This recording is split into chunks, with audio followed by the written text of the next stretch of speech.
Saviez-vous que nos émotions impactent les élans des autres? Je vais vous illustrer ça à travers le partage d'une anecdote qui m'est arrivée il y a quelques mois. Mais avant qui suis, je me prénomme Pascal Ségura et depuis plus de 12 ans, j'accompagne les personnes à être sereins avec leur vie émotionnelle, mais également à savoir épanouir leur communication relationnelle en sachant notamment mieux gérer les conflits, mais également en osant se libérer du regard des autres, des injonctions sociétales, familiales, en osant être soi à travers soit des parcours individuels de transformation, Cap Sérénité, selon le process réel que j'ai mis en place, et en même temps des groupes de pratique en communication positive, des espaces virtuels, le refuge. Si vous êtes intéressé, allez voir dans la description de cette vidéo. Alors, comment est-ce qu'on impacte par nos propres émotions les élans des autres?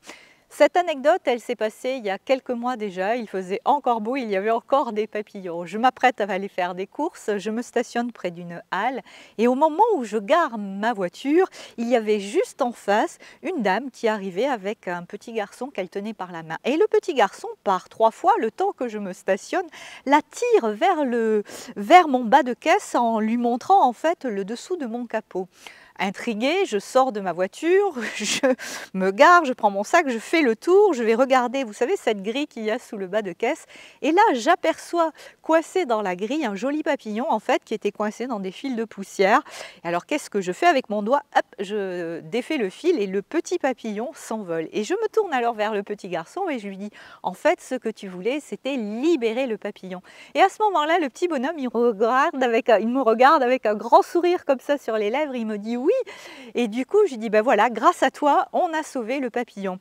Et vous voyez combien les élans de la dame, qui peut-être, soit elle n'accordait pas la même importance pour la vie du papillon, peut-être qu'elle s'est sentie gênée parce qu'elle a vu que je l'ai regardé, peut-être simplement voilà, qu'elle était pressée. Je ne vais pas aller dans le jeu des suppositions, là je viens d'en faire 3, c'est ça, faire des suppositions, ok. Mais en tout cas, ce qui est clair, c'est que son propre état émotionnel, peut-être sa gêne, le fait qu'elle était pressée, la perception différente qu'elle avait de la situation, est venu tout d'un coup couper les ailes de ce petit garçon qui lui avait drôlement envie de venir sauver ce papillon, ce qui était plutôt un joli élan, vous en conviendrez. Ce que je veux dire par là à travers cette petite anecdote qui peut sembler insignifiante, c'est qu'en fait notre posture en tant qu'éducant, enseignant, mais également en tant que responsable, manager, directeur, elle influe grandement les autres. Donc vérifiez bien que vos propres postures, vos propres comportements, que vos propres émotions ne viennent pas trop vite couper les ailes des élans des autres. À très bientôt.